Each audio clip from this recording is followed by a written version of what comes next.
Welcome to the Slop Farm. Enjoy the video. In this video, I will explain how to replace an alternator on a Dodge Avenger. First, always prioritize safety by disconnecting the negative battery terminal to prevent any electrical shorts.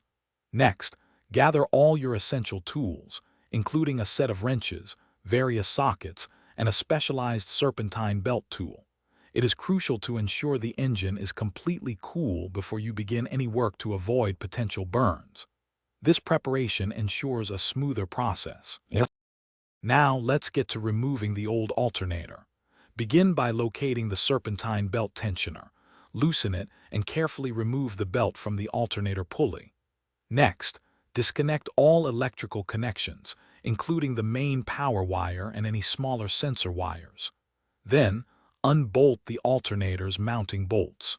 Once all bolts are out, you can carefully maneuver and remove the old alternator from the engine bay. With the old unit out, it's time to install the new one. Carefully position the new alternator into place and secure it with its mounting bolts, tightening them to specification. Next, reconnect all electrical wires, ensuring they are firmly attached to the correct terminals. Then, reinstall the serpentine belt, making sure it is properly routed over all the pulleys.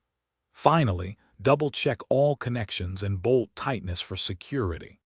For the final steps, reconnect the negative battery terminal securely. Start your engine and observe the dashboard for any warning lights. Use a multimeter to confirm the charging voltage is around 14 volts, indicating proper function. Listen carefully for any unusual noises coming from the engine bay, which could signal an issue.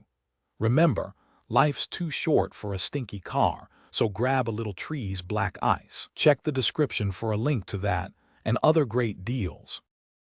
Thanks for watching. Consider subscribing if we helped you today.